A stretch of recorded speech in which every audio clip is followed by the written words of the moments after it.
Um homem que se recusa a morrer. Será que essa decisão é a mais acertada para um ser humano comum? É isso que a gente vai ver nessa história que eu pincelei aqui da coleção do Sandman. Comigo com detalhes depois da vinheta.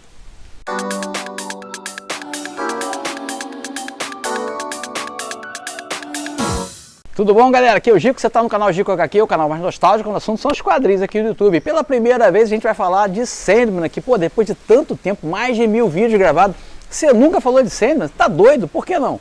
Pois é, eu adoro Sandman, fica até parecendo, pô, eu não gosto de Sandman, por isso que eu não vou gravar. Não, nada disso. Eu acho Sandman uma das coisas mais legais que eu já li em quadrinho. Eu sou leitor do Sandman desde a época da Editora Globo, era uma luta para conseguir, ainda mais aqui no interior, era difícil pra caramba. Mesmo assim, eu tentei manter a leitura até a hora que realmente não consegui mais, ficou tão salpicado que eu desisti. Aí veio a Conrad e publicou aquelas edições lindas que ainda acho uma das melhores coleções de Sandman do Brasil. Adoro aquela coleção, inclusive a minha é aquela, só que como eu não tinha número 1, que era uma coisa raríssima, quando a Panini lançou essa coleção que eles chamam a coleção definitiva, da edição definitiva, que é tipo um ônibus, né?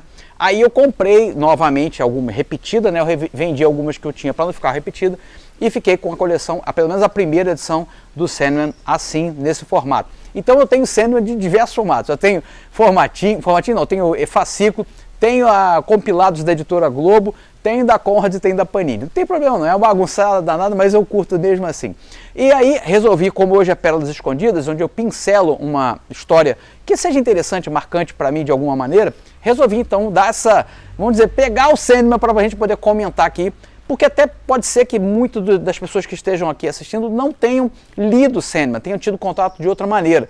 Teve a série da Netflix, inclusive essa história foi adaptada para a série da Netflix e eu aconselho, a série é muito boa, tá? Não fica com torce no nariz não, que vale a pena muito assistir, inclusive está sendo gravada a segunda temporada aí, que bacana, é muito bem produzida, o Neil Gaiman está de olho, está em cima, então a qualidade do resultado final é bem bacana, então fica a minha dica, se você também não assistiu a série, assiste aí. Então hoje a gente vai falar dessa história chamada Homens de Boa Fortuna, Cavaleiros de Boa Fortuna, não sei bem qual foi o título que eles usaram aqui na Panini, mas é a história desse cara, um sujeito que se recusa a morrer. Ele simplesmente fala, não, morrer é para idiotas, morrer é para otário, eu não quero morrer não, eu quero ficar vivo. Só que ele dá a sorte, achei aqui ó, ele dá a sorte de homens de boa fortuna. Do dia que ele está conversando com a galera num bar, ele toma essa decisão justamente no dia que o Morfeu e a Morte, sua irmã, estavam visitando ali. A Morte convence o Morfeu a que ele tem que andar um pouquinho mais junto aos humanos e entender melhor esses humanos, como é que é o mundo deles. E eles escutam aquilo e acham que, pô, isso pode ser uma brincadeira interessante, a brincadeira dos perpétuos com os seres humanos, quase um rato de laboratório. Antes da gente ver essa história completinha que eu gravei, e aí a gente comentar a história, a arte e tudo mais, vou deixar aqui a palavrinha do nosso patrocinador. Só 15 segundos, dá uma olhadinha aí. Vem desenhar comigo no curso mais bem avaliado pelos alunos. Resultados reais na primeira semana. O dobro do acesso. Pague um ano, assista 2. Todos os fundamentos para você criar os seus próprios personagens. 15 dias de garantia total. Então, você quer desenhar nesse estilo e criar suas próprias histórias, de repente criar uma história tão legal como essa aqui? Então vem desenhar comigo. Ó, na descrição desse vídeo tem um link para você explorar todo o conteúdo do curso, pode fazer o módulo gratuito, ficar com alguma dúvida, me pergunta. Lá pelo site tem um WhatsApp, a gente conversa por lá. O importante é você começar a desenhar hoje ainda. Esquece esse negócio de idade, esquece que você já parou e recomeçou, acha que não é mais para você? Esquece tudo isso. Ó, são 15 dias de garantia. Experimenta lá qual o risco que você vai ter. Risco zero, o risco é todo meu. Então estou te esperando, vem desenhar comigo. Agora sim, vamos falar então da história. Eu gravei o clipe com toda essa edição aqui que a gente vai comentar. A edição é muito bacana, tá? Inclusive vou deixar na descrição do vídeo o link se você quiser adquirir. Se você ainda não tem a coleção, se você não leu Sandman, você não sabe o que você está perdendo. Eu coloco assim no meu top 10 de leitura até hoje. Eu acho muito bom. O Neil Gaiman, ele tem um jeito com as palavras, os roteiros, eles são muito envolventes. E são histórias que não tem muita ação, né? Como você está acostumado, muito movimento. Não, as histórias são calmas, muito baseadas em diálogo, mas as ideias, o jeito que isso é desenvolvido é muito bacana. Como essa história aqui. Quem quer viver para sempre? Confere aí, Homens de Boa Fortuna. No final do vídeo eu estou de volta. A Pérola Escondida de hoje foi retirada da edição definitiva da coleção Sandman da editora Panini.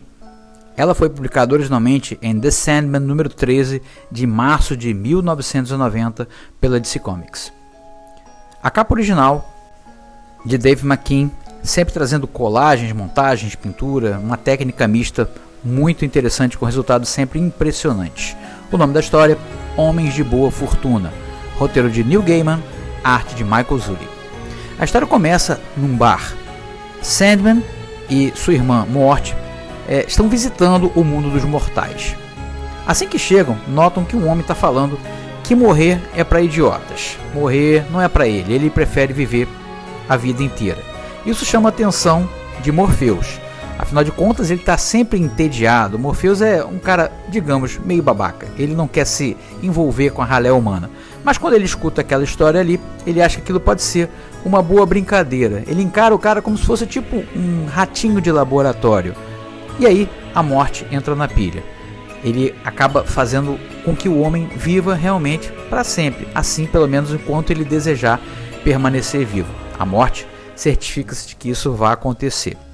Então Morpheus se aproxima do cara e pergunta: você quer realmente viver para sempre? O sujeito diz que é isso mesmo, morrer é para idiota, eu não pretendo fazer parte desse grupo. E aí o Sandman fala assim: então você irá me contar como é não morrer. Vamos nos encontrar aqui novamente, Robert Gadlin, nessa taverna do Cavalo Branco daqui a 100 anos. A galera cai na pilha, começa a rir e o cara leva aquilo a sério. A gente tem uma virada de página, passaram-se 100 anos. Ao mesmo tempo que ele está impressionado e feliz, ele está curioso em saber como que isso aconteceu. Ele quer saber se Morpheus é um bruxo, se é um demônio, se ele fez um pacto com o demônio sem saber. E o Morpheus diz: não, nada disso. Ele fala que o cara vai realmente viver enquanto assim o desejar, e estava curioso para saber como um humano viver por tanto tempo. A gente vai ver a sutileza do roteiro de Neil Gaiman, e também da arte do Michael Zulli, como que eles conseguem fazer a ambientação e a passagem de ano com detalhes de roteiro, com detalhes da ambientação, da indumentária dos personagens. Então a cada 100 anos a gente vai ver esse delicado passar do tempo sendo demonstrado sem precisar estar escrito 100 anos depois. É o que acontece agora. Passaram-se mais 100 anos e o Morpheus dirige até a taverna para encontrar o seu, digamos, objeto de estudo. O legal dessa parte é que, além dele encontrar o Rob, ele vai encontrar William Shakespeare, ainda um aspirante a autor, e fica aqui no roteiro a dar a entender de que Shakespeare só se torna essa sumidade devido à intervenção do Morpheus. Achei isso bem legal.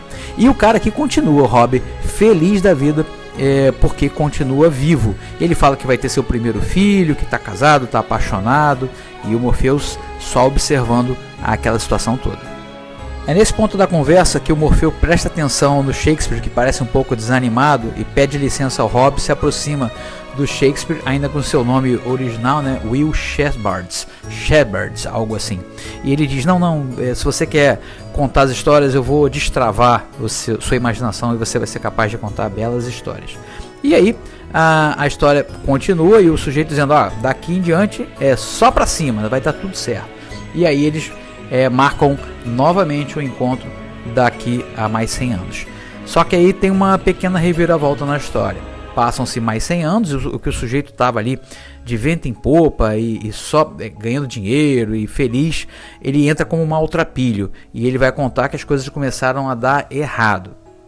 A sua esposa, né, que estava grávida, morre no parto, o filho dele acaba morrendo numa briga de bar com apenas 20 anos, as pessoas começam a desconfiar porque ele fica descuidado e para de se mudar e que ele não envelhece, então acham que ele é um bruxo, um feiticeiro e tentam matá-lo, e aí ele acaba perdendo tudo que ele tinha e vivendo nas ruas como maltrapilho. E aí, diante de tanta desgraça, o Morfeu volta a perguntar: ainda seu desejo continuar vivo? Você não quer o conforto da morte, se livrar de todo esse fardo? E ele responde: tá maluco? A morte é coisa de idiotas, eu tenho muito a viver ainda. E assim é. Passam-se mais 100 anos, estamos novamente na taverna do Cavalo Branco e a gente vai vendo pelas indumentárias que está se aproximando da era moderna. E aí, dessa vez a história começa diferente. Começa com tipo um complô, uma conspiração. As pessoas entrando aonde está acontecendo aquele encontro. E essa mulher loira aí, ela é nada mais, nada menos que Joanna Constantine. O sobrenome, se você sabe quem é John Constantine, né, vai cair, vai entender do que está acontecendo aqui. Assim como seu futuro descendente, essa mulher também lida com o místico, com o sobrenatural, e ouviu falar desse encontro que acontece entre o judeu errante e o demônio. Se refere assim ao Sandman e ao Hobbit. E aí o Sandman, claro, não vai se deixar capturar tão facilmente. Ele usa seus poderes, né, e acaba colocando todo mundo para dormir, e a Joanna vislumbrando todos os seus pecados, seus maiores pesadelos. E assim, dessa maneira, termina mais um encontro do Hobbit. Só que ainda não é o último. Passa-se mais 100 anos. Estamos agora na época em que aconteciam os assassinatos de Whitechapel. Jack o Estripador, o Morfeu se aproxima, vem vestindo a indumentária da época. Uma prostituta chama ele para fazer programa, ele ignora, ela é super grossa com ele. E aí, lá dentro da taverna, o Rob vai se referir a esses assassinatos de Whitechapel, né, dizer o que está acontecendo. Mas aí vai ter uma invertida na história aqui. Ele pergunta: agora eu entendo por que você vem aqui me ver a cada 100 anos. Na verdade, você é um sujeito muito carente, você não tem amigos, e eu devo ser o seu único amigo. Quando ele fala isso, o Morpheus fica indignado. Você acha que eu, um perpétuo, preciso de amizade, mendigar a amizade de um humano? Eu nunca mais volto aqui. Aí o cara fala assim: não, se você voltar daqui a 100 anos, eu tenho certeza que você é o meu amigo. E aí corta, estamos agora em 1980, na época que a série, 1990, que a série era publicada. Ele está lá sozinho, quase achando que o Morfeu não vem mais, e de repente, quem aparece já com o visual da série, e o cara fala assim: ué, eu não tinha certeza de que você viria. Ao que Morfeu responde: é mesmo? Sempre ouvi dizer que é falta de cortesia fazer um amigo esperar. Aceita um drink? Termina aqui a Pérola Escondida de hoje. E aí, gostou? Quer ver mais pérolas do Sandman aqui no canal? Então comenta aí se você já leu Sandman, se você gosta desse tipo de história. Qual é a sua história favorita de Sandman que você gostaria de ver aqui no canal no Pérolas Escondidas? Comenta aí, o controle remoto do canal está na tua mão, beleza? Vou ficar aguardando seu comentário, e eu leio todos, tá bom? Amanhã a gente tem aula de desenho, então se você gosta de desenhar e curte, tá afim de dar um upgrade no seu desenho, no canal todo sábado tem aula de desenho na parte da manhã, para você acordar, tomar seu café tranquilo, ligar aí no YouTube, separa lápis e papel e vamos desenhar toda semana um tema novo, seja ensinando a desenhar um super-herói para nível iniciante, desenhar algum personagem para quem está começando, seja dicas de perspectiva, como criar cenário, como dar movimento aos desenhos, tem várias dicas legais aqui, tudo voltado para um público iniciante, tá bom? Então separa aí, anota na sua agenda que amanhã tem aula de desenho aqui no canal, vem desenhar comigo, vai ser muito bom. E domingo tem Museu dos Quadrinhos, a gente vai falar dos Defensores, vamos ver os 3 primeiros números da série de 1970, com o argumento de Steve Englehart e desenhos do Sol Buscema. Muita nostalgia no domingo para você, sempre de manhãzinha aqui no canal, beleza? Quer me seguir nas redes sociais? Tem um montão de link aqui, clica no seu favorito, me segue por lá. Quer ler os meus quadrinhos autorais? Salomão Ventura, Esquadrão Vitória? Pode ler de graça aqui no site do Salomão. Se quiser comprar o material físico, eu mando autografado aí para tua casa, pode pedir sketch, tem um monte de coisa na lojinha do Salomão, o site tem tudo lá, dá uma explorada por lá também. E vem desenhar comigo no curso Desenhando Heróis, já falei no começo do vídeo, reforço o convite agora, o link está aqui, explora todo o conteúdo do curso, bora desenhar comigo. Gente, fico por aqui, a gente se vê amanhã na aula. Tchau, tchau.